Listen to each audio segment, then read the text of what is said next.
Hello friend, जय श्री कृष्णा, जय श्री राधे। आप सभी का मेरे चैनल में बहुत बहुत स्वागत है। मैं हूं सीमा पांडे। आज मैं आपको मंदिर के दर्शन कराऊंगी। अगर आपको मेरी वीडियो अच्छी लगे तो प्लीज़ लाइक कीजिएगा, शेयर कीजिएगा और अभी तक आपने मेरा चैनल सब्सक्राइब नहीं किया है तो प्लीज़ सब्सक्राइब ज़रूर कीजिएगा, जिससे आपको नई वीडियो का नोटिफिकेशन मिल सके। तो चलिए वीडियो शुरू करते हैं। तो चलिए करते हैं ब्रज के केदारनाथ के दर्शन। जैसे नाम से ही प्रतीत हो रहा है कि ये ब्रज के केदारनाथ ब्रज में विराजमान हैं। अगर आप इन केदारनाथ के दर्शन करना चाहते हैं तो आप आसानी से कर सकते हैं। रेल मार्ग के द्वारा मथुरा तक आ सकते हैं या फिर बस के द्वारा आ सकते हैं। ये मथुरा दिल्ली के पास में है, यानी दिल्ली और आगरा के बीच में है। यहाँ तक आने का मार्ग काफ़ी सुगम है, आसानी से आप आ सकते हैं।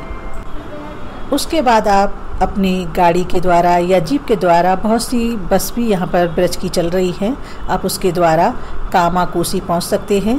कामा में ये विराजमान है केदारनाथ। तो चलिए पहले चलते हैं मथुरा से कामा।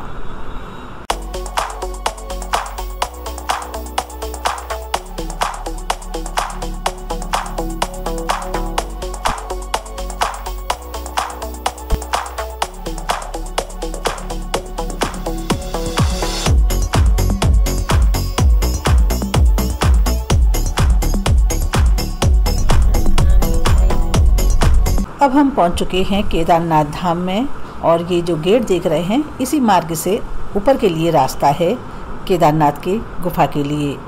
तो चलिए मन में भगवान भोलेनाथ का ध्यान रखते हुए तो चलते हैं मंदिर के दर्शन करने के लिए। देखिए दर्शन के लिए मार्ग है और यहाँ पर करीब 450 सीढ़ियाँ हैं। ऐसा कहते हैं जो सच्चे मन से भगवान भोलेनाथ के दर्शन करने आता है उसकी मनोकामना जरूर पूरी होती है। जय हो, जय हो। तो चलिए मन में भोलेनाथ का ध्यान रखते हुए सीढ़ियाँ चढ़ते हैं। यहाँ पे करीब 450-500 सीढ़ियाँ हैं और ये सीढ़ियाँ ऊंचे नीचे पहाड़ पर्वतों के बीच में होकर के चढ़ती हैं। ये हमारे भोले बाबा ब्रज 84 कोस की जो परिक्रमा होती है उस परिक्रमा की राजस्थान की सीमा में कामा से करीब 10 किलोमीटर दूर बिल्लौद गांव के पास में एक बहुत ही विशालकाय शेषनाग रूपी पहाड़ी है। उसके नीचे हमारे गुफा में केदारनाथ विराजमान है। आप वीडियो को अंत तक देखिए। मैं आपको ये कहानी भी बताऊंगी कि उत्तराखंड में विराजमान केदारनाथ हमारे ब्रज में कैसे आकर विराजमान हुए। जैसा आप सभी जानते हैं कि ब्रज राधा और कृष्ण के रूप में जाना जाता है। उनकी बाल लीलाएँ यहाँ पर हैं और उन्हीं के साथ साथ यहाँ पर भोलेनाथ की भी बहुत सारी लीलाएं हैं, जैसा आप सभी जानते हैं। चाहे वो भगवान श्री कृष्ण के दर्शन करने आए हों या फिर भगवान श्री कृष्ण ने उनको यहाँ ब्रज में बुलाया हो। यहाँ पर चाहे कितनी भी सीढ़ियाँ हों, ऊंची नीची हों, कैसी भी हों, कितनी भी परिस्थिति कैसी हो, लेकिन भक्त जब आते हैं तो भगवान भोलेनाथ के दर्शन करके ही जाते हैं। ये मार्ग थोड़ा सा टेढ़ा मेढ़ा है, पहाड़िया इलाका है और आप कह सकते हैं काफ़ी गर्मी के समय चढ़ना बहुत मुश्किल हो जाता है, लेकिन भक्त बहुत मन में श्रद्धा लेते हुए आते हैं और भोलेनाथ के दर्शन करके जाते हैं। आप देख सकते हैं ऊपर से अंदाज़ा लगा सकते हैं ऊपर चढ़ने के बाद कि कितना ऊपर है ये पहाड़ी, कितनी ऊंची है पहाड़ी ये।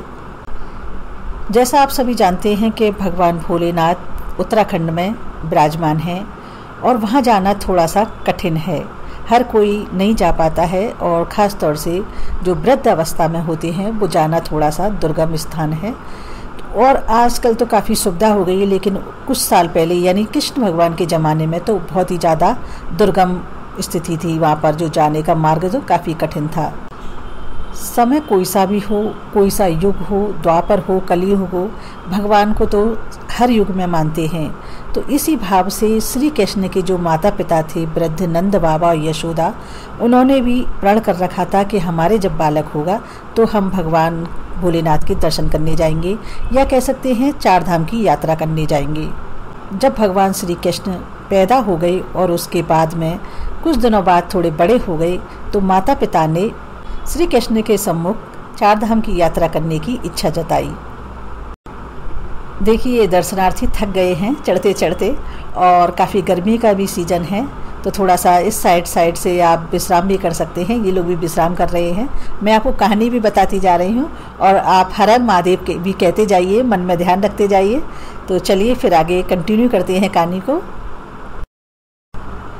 और इस तरीके से नंद बाबा और यशोदा मैया और साथ में सभी ब्रजवासी चार धाम की यात्रा करने के लिए तैयारी शुरू कर दी।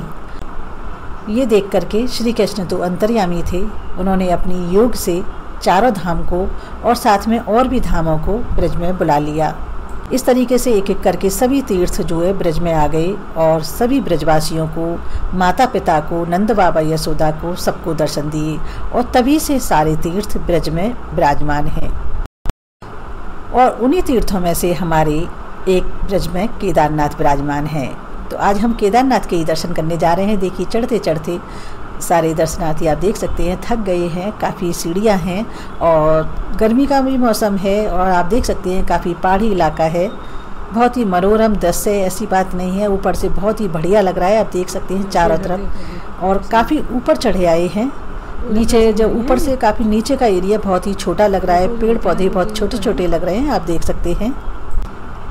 सावन के महीने में सोमवार के दिन और शिवरात्रि के दिन यहाँ पर बहुत बड़ा मेला लगता है।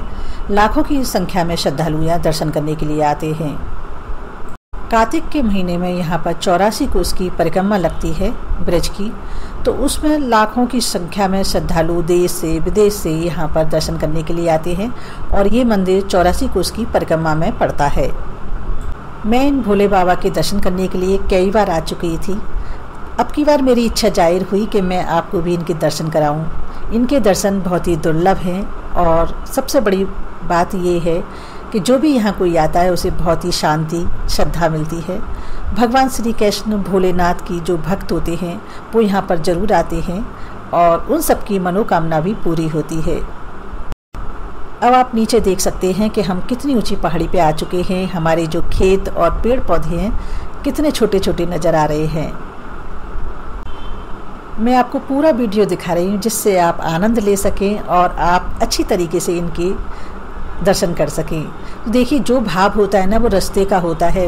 मंदिर में पहुँचने के बाद तो सभी लिंग जो होती है, शिवलिंग एक सी होती हैं लगभग, लेकिन जो मार्ग होता है उसी में भगवान याद आते हैं, मन में श्रद्धा रहती है, हर हर भोलेनाथ बोलते हैं या जो भी कह सकते हैं। भगवान का जो भाव का दर्शन होता है वो रास्ते में ही होता है। तो देखिए इस तरीके से हम धीरे धीरे करके काफ़ी ऊपर पहुंच चुके हैं। अगर आपने वीडियो यहाँ तक देखी है तो मेरी आपसे गुजारिश है कि आप इसको शेयर ज़रूर कीजिएगा, जिससे और भी भगवान भोलेनाथ के भक्त दर्शन कर सकें। देखिए हम पहुँच चुके हैं पहाड़ी पर। इस तरीके से भोलेनाथ की पहाड़ी जो शेषनाग रूपी पहाड़ी है उसके बीच में देख सकते हैं आप विराजमान है भोलेनाथ। और देखिए ये थोड़ा सा पीछे का मार्ग है, ये पूरी एक पहाड़ी है छोटी सी जिस पे ये विराजमान है।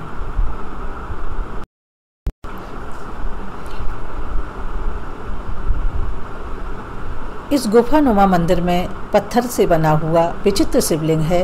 लाल पत्थर के शिवलिंग में भगवान शिव के 3 नेत्र, मस्तक, मुख, नाक, होठ, चंद्रमा, गंगा, नदी और कुंडल सांप और रुद्राक्ष की माला धारण किए हुए स्पष्ट दिखाई देते हैं। मंदिर के समीप ही एक पहाड़ी पर नंदी स्वरूप शिवालय है। नंदी स्वरूप विशालकाय शिला मौजूद है। मंदिर से ठीक पहले एक पत्थर पर प्राकृतिक रूप से गणेश की भगवान की छवि भी दिखाई देती है। शिवलिंग की सुरक्षा के लिए उनके ऊपर शेषनाग के रूप में एक पहाड़ मौजूद है जो आपको दिखाई दे रहा है।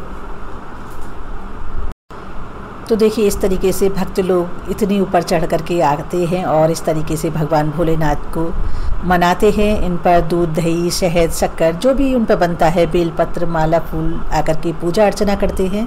उसी के साथ साथ यहाँ पर देखिए आप गणेश जी और माता पार्वती जी भी विराजमान हैं। मैं भी देखिए इस तरीके से बेलपत्र लेकर आई थी और आप बेलपत्र पर राम राम लिख करके चढ़ाएँ तो भगवान और भी ज़्यादा प्रसन्न होते हैं भोलेनाथ। और वैसे तो भोलेनाथ भोले हैं, भावना की भूखे हैं। आप कुछ भी चढ़ाइए। इस तरीके से भगवान भोलेनाथ की हर हर महादेव की पूजा अर्चना करने के बाद हम लोगों ने आरती की। अगर आप भी आने का मन बना रहे हैं तो आप अपने साथ में सभी सामग्री लेकर आएँ, क्योंकि ऊपर कुछ मिलता नहीं है। जो भी मिलता है ना नीचे ही मिलता है और नीचे भी बहुत ही कम मिलता है। कभी कभी जब मेला वगैरह लगता है तब मिलता है। तो इस तरीके से देखिए हम लोगों ने पूजा अर्चना की, हमें बहुत ही अच्छा लगा और मुझे उम्मीद है कि आपको ये वीडियो भी ज़रूर पसंद आएगी। और देखिए ये गुफा है ना, ये भी बहुत छोटी सी है, सकरी। इसमें 2-3 लोग ही आ पाते हैं और बाकी के लोग इधर उधर इंतज़ार करते हैं। जब लोग दर्शन कर लेते हैं उसके बाद में बाकी के लोग जाते हैं। जब ज़्यादा यात्रा वगैरह आ जाती है तब बहुत भीड़ हो जाती है यहाँ पर। तो इस तरीके से दर्शन पूजा पाठ करने के बाद में हम लोग भी अब चल दिए। और इसका जो मार्ग है ना वो एक ही है, मतलब जिन सीढ़ियों से हम आते हैं उन्हीं सीढ़ियों से हम वापस जाते हैं। तो अब वीडियो में जो देख रहे हैं बस इतना सा ही स्पेस है बैठने के लिए, बहुत ज़्यादा नहीं है। और 1-1, 2-2 लोग ही बस इस तरीके से पूजा कर सकते हैं। और ये थोड़ा सा एरिया ऊपर कहा है, जहाँ से आप देख सकते हैं ये पहाड़ी ऊपर की है, थोड़ा सा पीछे का एरिया। तो इस तरीके से वापस चलते हैं। और जब मेला लगता है तो इस पहाड़ी पर जो रोशनी होती है वो नीचे से बहुत ही ज़्यादा शोभायमान होती है। अगर आप इसी तरीके से मंदिरों के दर्शन करना चाहते हैं, घर बैठे आनंद उठाना चाहते हैं, तो आप मेरे चैनल ब्रजवासी व्यंजन संगम को सब्सक्राइब कर सकते हैं। अगर आप फेसबुक पेज से देख रहे हैं तो आप मेरे पेज को फॉलो कर सकते हैं। और इसी तरीके से मैं ब्रज के और भी धामों के दर्शन कराऊंगी। और इस तरीके से हम पूजा अर्चना करने के बाद भोलेनाथ का ध्यान रखते हुए हर हर महादेव कहते हुए हम इस तरीके से वापस आ गए। आप इसी तरीके से मेरे साथ बने रहिए। अगर आपको मेरी वीडियो अच्छी लगे तो प्लीज़ लाइक कीजिएगा, शेयर कीजिएगा। और अभी तक आपने मेरा चैनल सब्सक्राइब नहीं किया है तो प्लीज़ सब्सक्राइब ज़रूर कीजिए, जिससे आने वाली वीडियो का नोटिफिकेशन मिल सके। जय श्री कृष्णा, जय श्री राधे, धन्यवाद।